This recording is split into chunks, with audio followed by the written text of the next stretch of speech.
Nakasuway na ba maghimo guys coffee sa inyong balay? Kung wala pa, tara, uban ko maghimo ta. Ice coffee nga low budget lang sa ta mga jay og jong. Basta naa lang kay duha ka stick sa coffee, powdered milk, depende sa imo kung sa available nga gata sa inyong balay. Pwede sad kaayo ang iva, pero kay low budget man ta, powdered milk ang ato ang gamiton. Kailangan sa og sugar, pampatamis sa gugmang nitab-ang na. Huy. And of course, empty bottle. Una is kailangan lang nato og empty bottle. Huy, bottle. Bitaw ka na gug mga mineral nga walay sulod. Pero kini akong gigamit is basiyo ni sa steam. Mas nindot gid unta og mga empty bottle sa mga mineral water. Kay lapad siya glawas inig shake na tuon niya. So diha na to ibutang ato ang duha ka coffee. And then mga jayog jong is mag-add ta og sugar. Wara nang pagsulod nako sa asukal o perti ka wisik-wisik kay perting gamaya og ba jud sa sting. Giginagmay na lang ako butang para dili kay mausik-usik. So pagkahuman is i-add na nato ang water. Depende sa inyo kung sa inyong gusto kadaghan, pero ako is ingon ani kadaghan ako.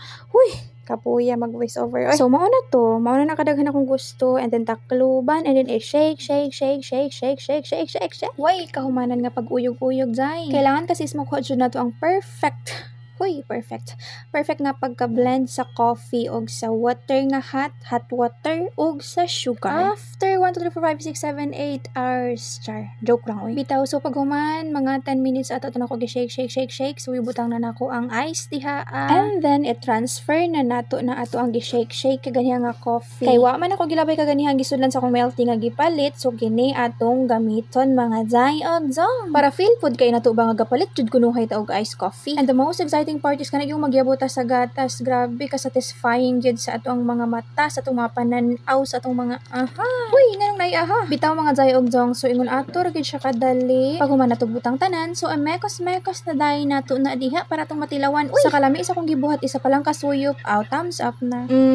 Basin lahi na nga suyop inyo ginamin diha mga jay og jong. Suyop sa ice coffee wa gyud taon akong ginamin ha. Wara na yung porma o pag human, sus pa feeling kaya ang porma. Gabitay rang bilbil mo jay. Bitaw mga jay og jong, walay halong atik, walay halong burit.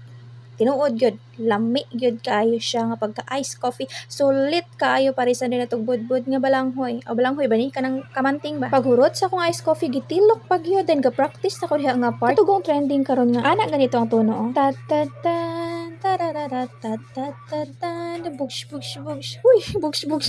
Ga-practice ko kay ako na lang may wa kasabay ato nga trending karon. Oy, pero bisan unsaon atong hiwid-hiwid diha di gyud ko kabalo in town mga jay og jong. Mape-major man unta ko, pero ngano man jud ko talent na sayo-sayaw. Oy, sa kanta-kanta pod mura sa tagbakang nga gawang-uwang. Ay ambot na lang gyud. Gikapoy na lang ko hiwid-hiwid diha mga jay og jong, di gyud mao gihapon. Naingon na lang tani guti nga gisilian. Pataka ra gyud hiwid. Try na lang pud maghimo atong iced coffee mga jay og jong. Thank you and God bless.